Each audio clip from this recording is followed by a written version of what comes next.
and we're here to talk to you about our 2022 Amphora Mourvèdre. This is the first time we were able to make this grape, first time we harvested this grape rather on our property. So it was the first time we were able to make this wine. And lucky for us, right before harvest of 2022, we received our brand new XL terracotta amphora from Andrew Beckham. So these are a bit over half as large again as the previous amphora that we've been using here at Troon for the past 5 years. And this gave us the opportunity to have a little more storage space with these to be able to try something out like aging a red wine in them. So we chose, as I mentioned, we chose to work with Mourvèdre. It's an interesting grape in that it has a lot of this brambly fruit character, but then there's also an earthiness to it. And it's that earthiness that we thought would pair really well with a terracotta or an earthen vessel to really kind of support that and lift that up. And then we actually didn't have enough Mourvèdre to fill both of the vessels. And so we topped them with Grenache. And, so as now we have Mourvèdre and Grenache, GSM, Grenache, Syrah, Mourvèdre, that's a very common pairing. We just have the GM version, well, really the MG, I guess. But they ended up interplaying really well. We really like how it came out. And so right now, these vessels are full of the 2023 Mourvèdre.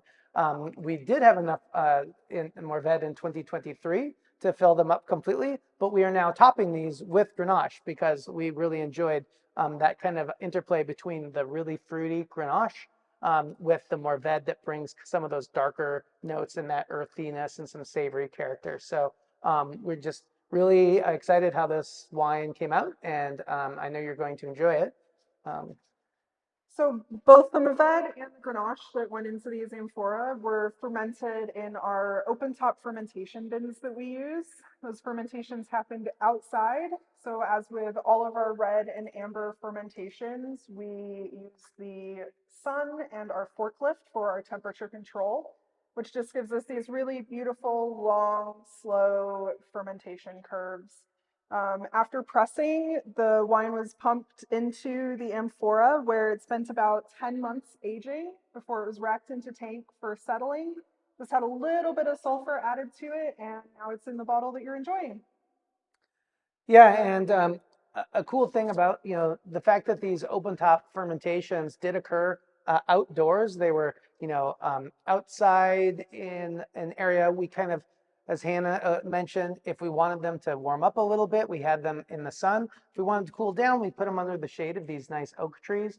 And a lot of that really ensures that the indigenous, kind of native yeast and bacteria from our organic and biodynamic farming here at Troon are really the ones that are fermenting these wines, because they never even made it into the cellar until after they were done fermenting. So I think people know that wineries themselves get colonized by a lot of different yeasts and things over the years. And the fact that these wines are fermented outdoors and then brought inside really kind of lets us know that it's that kind of indigenous yeasts are doing the work, and that really kind of helps add to that uniqueness, that sense of place that this wine really has. So we hope you enjoy it. Cheers.